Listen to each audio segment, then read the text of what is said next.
नमस्कार दोस्तों, मैं आज आपसे बात करने वाला हूं जया एकादशी व्रत के बारे में।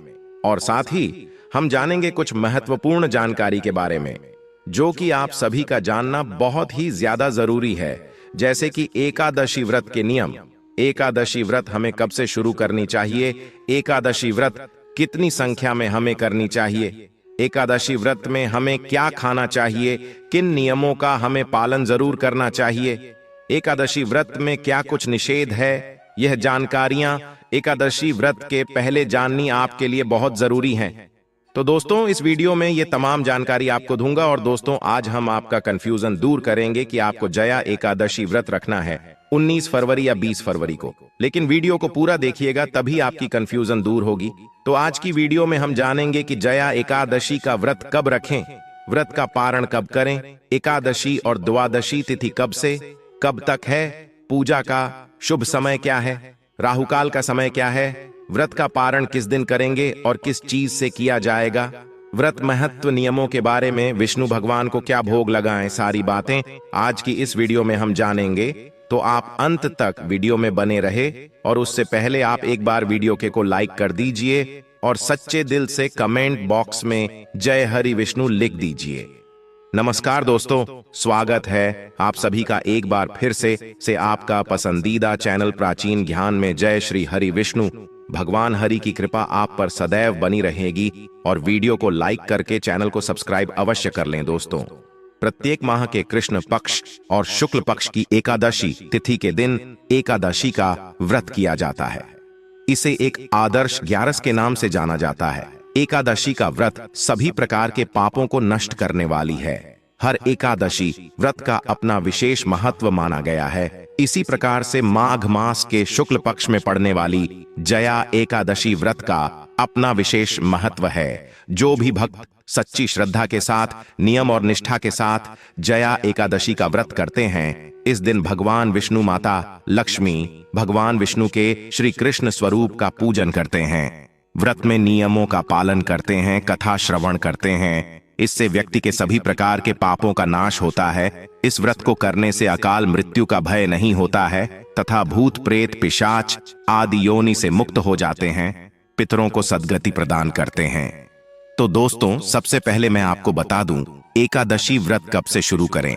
जो पहली बार व्रत करना चाहते हैं, खास तौर पर माना जाता है कि कोई भी व्रत हम अगर मार्गशीर्ष महीने अघन माह से शुरू करें तो बहुत विशेष फलदायी हो जाता है।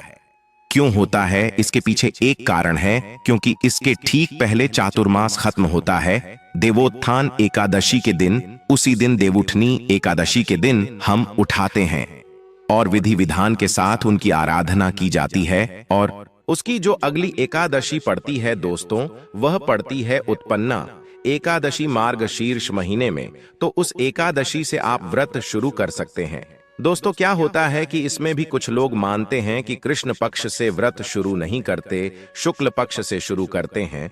तो क्यों कि एकादशी दोनों पक्षों में जो 11वीं तिथि होती है उसको हम एकादशी, पूर्णिमा के 11वीं तिथि को हम कृष्ण पक्ष की एकादशी कहते हैं और अमावस्या के 11वीं तिथि को हम शुक्ल पक्ष की एकादशी कहते हैं। तो जो शुक्ल पक्ष की एकादशी आएगी, आप उससे भी एकादशी व्रत शुरू कर सकते हैं, जो होती है मोक्षदा एकादशी। तो आप मार्गशीर्ष महीने के इन 2 एकादशियों से एकादशी व्रत की शुरुआत कर सकते हैं। इसके बाद आप चाहे तो आप माघ के महीने से शुरू कर सकते हैं। चैत्र माह में शुरू करना किसी भी व्रत का विशेष होता है। उसी तरीके से वैशाख माह में भी आप कोई व्रत शुरू कर सकते हैं। तो ये 4 महीने बहुत फलदायी माने जाते हैं। अब आपको व्रत कब शुरू नहीं करना चाहिए? आपको पौष माह में, जो कि मध्य दिसंबर से मध्य जनवरी तक का होता है, इसमें नहीं करना चाहिए। आपको मलमास में नहीं करना चाहिए। अधिक मास जो होता है, अधिक मास इस साल लगा था, तो अधिक मास में कोई नए व्रत शुरू नहीं करते, तो एकादशी व्रत भी हम शुरू नहीं करते। तो इसी तरीके से इन चीजों को आपको ध्यान में देना है। व्रत शुरू करने से पहले जो एकादशी व्रत होते हैं वह एक साल में 24 होते हैं और अधिक मास लग गया तो 26 होते हैं। ऐसे में क्या होगा कि कुछ लोग केवल शुक्ल पक्ष की एकादशी रखते हैं, तो वह 12 या 13 एकादशी इसी साल की करेंगे। कई लोग दोनों पक्षों की एकादशी करते हैं, तो ऐसे में वह पूरे 24 एकादशी या तीसरे साल में अधिमास लग जाता है। तो 26 एक एकादशी रखते हैं। आप कुछ लोग जो कामना के लिए एकादशी की जाती है, सिर्फ वही चुनिंदा एकादशी विशेष कामनाओं की पूर्ति के लिए एकादशी व्रत करते हैं, वह भी आप कर सकते हैं। जैसे जो लोग साल भर नहीं करते हैं, वह देवउठनी एकादशी जरूर कर लेते हैं। माना जाता है कि देवउठनी एकादशी के दिन देवतागण उठते हैं तो बहुत प्रसन्न होते हैं और आपकी जो भी मनोकामना है वह पूरी होती है। तो ऐसे में आप देवउठनी एकादशी कर सकते हैं। उत्पन्ना एकादशी का विशेष महत्व है क्योंकि इसी दिन माता का दर्शन भगवान विष्णु की काया से उत्पन्न हुई थी, तो इस दिन को बहुत विशेष माना जाता है, तो आप इस दिन को कर सकते हैं। जो लोग पुत्र की कामना के लिए करना चाहते हैं वह पुत्रदा एकादशी करते हैं। जो लोग मोक्ष की कामना चाहते हैं वह मोक्षदा एकादशी करते हैं। तो ऐसे ही विशेष कामनाओं के लिए भी आपको एकादशी व्रत या साल की एकादशी व्रत, जैसे मान लीजिए साल की 5 एकादशी करना चाहते और 9 करना चाहते तो आप कर सकते हैं। तो ये मैंने आपको बता दिया कि कब से शुरू करें, कितनी संख्या में करें। अब एकादशी व्रत के जो नियम है वह मैं आपको बता देता हूं। जब आप एकादशी व्रत शुरू करते हैं तो यह दिन का व्रत होता है। दशमी तिथि से ही व्रत की शुरुआत हो जाती है। मतलब कि दशमी तिथि को ऐसा माना जाता है कि शाम के बाद आपको भोजन नहीं ग्रहण करना चाहिए। जो एकादशी व्रत होता है उसमें शरीर में एक भी अन्न का दाना नहीं होना चाहिए।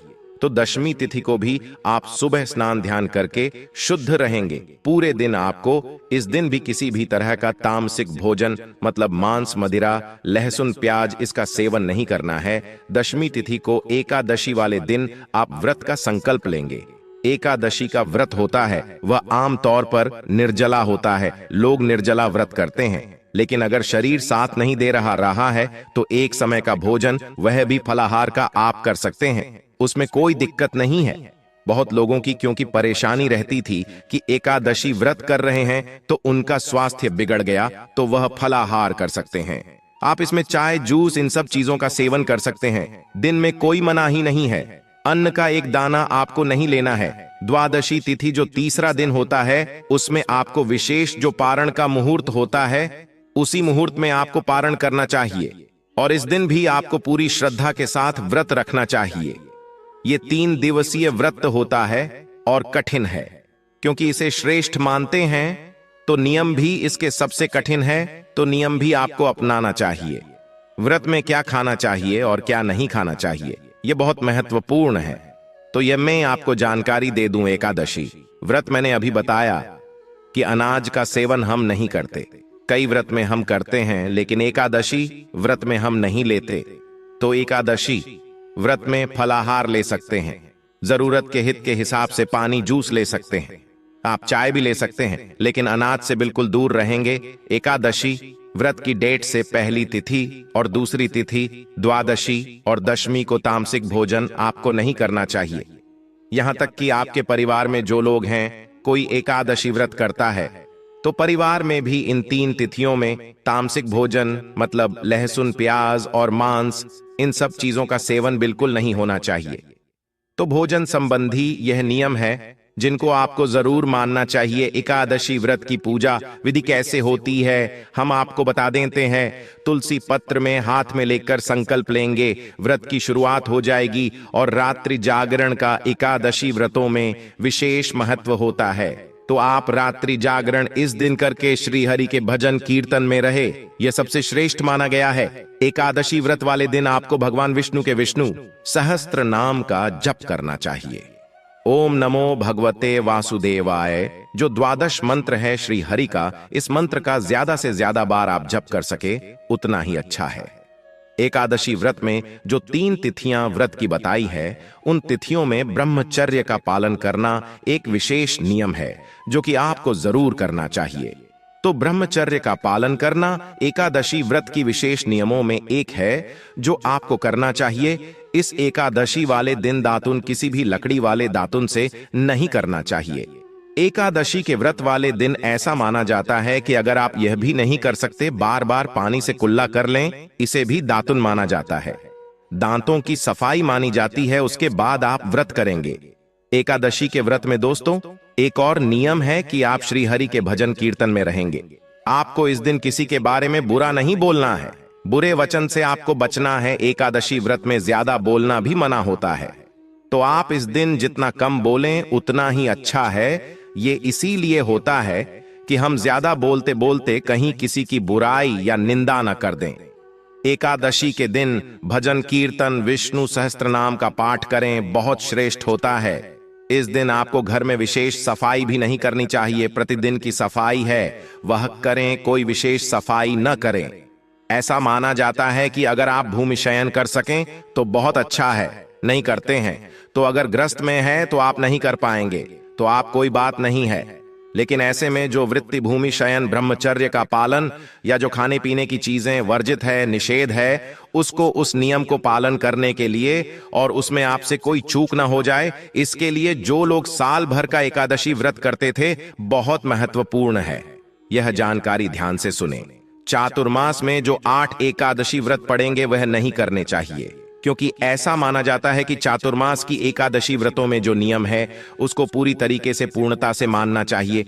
कुछ नियम हमसे छूट जाते, नहीं हो पाते तो कोई बात नहीं है, लेकिन चातुर्मास के गृहस्थ में है, आपका परिवार है, घर है, बच्चा है, तमाम नियमों का पालन नहीं कर सकते तो चातुर्मास के 8 एकादशी व्रत आप ना करें। इसमें बहुत जरूरी हो जाता है सभी नियमों का पालन। तो यह जो नियम है बहुत ही जरूरी है एकादशी व्रत में, तो आपको करने चाहिए। अब जान लेते हैं जया एकादशी के बारे में। एकादशी तिथि प्रारंभ समय जो कि 19 फरवरी 2024 दिन सोमवार सुबह 8:21 और एकादशी तिथि की समाप्ति होगी 20 फरवरी 2024 दिन मंगलवार सुबह 9:57। तो सूर्य के अनुसार और शुद्ध रूप से एकादशी व्रत के लिए जो समय प्राप्त हो रहा है वह समय 20 फरवरी 2024 दिन मंगलवार को सभी एकादशी का व्रत धारण करेंगे। 19 फरवरी को 10वीं तिथि के दिन नियमों का पालन करेंगे। 20 फरवरी को एकादशी का व्रत धारण करेंगे और इस व्रत का पारण जो कि 21 फरवरी को किया जाएगा। एकादशी व्रत का पारण जो कि हरिवासर में नहीं करनी चाहिए। हरिवासर का समय द्वादशी तिथि का पहला चौथाई हिस्सा होता, वह हरिवासर का होता है। द्वादशी तिथि की जो समाप्ति है वह 21 फरवरी 2024 दिन बुधवार को सुबह 11:29 द्वादशी की समाप्ति है। जया एकादशी का पारण 11 फरवरी को किया आएगा। जया एकादशी का पारण का समय होगा, वह समय सुबह 6:55 से सुबह 9:11 तक पारण का समय होगा। जया एकादशी व्रत का पारण जो कि गोधेनु पारण जो कि गाय के दूध से इस व्रत का पारण किया जाएगा। यह संभव ना हो पाए तो आप तुलसी दल जल या फल से व्रत का पारण करें। दोस्तों, एकादशी संबंधित जानकारी आपको कैसी लगी हमें कमेंट बॉक्स में जरूर बताएं और कमेंट बॉक्स में जय हरि विष्णु अवश्य लिखें। धन्यवाद।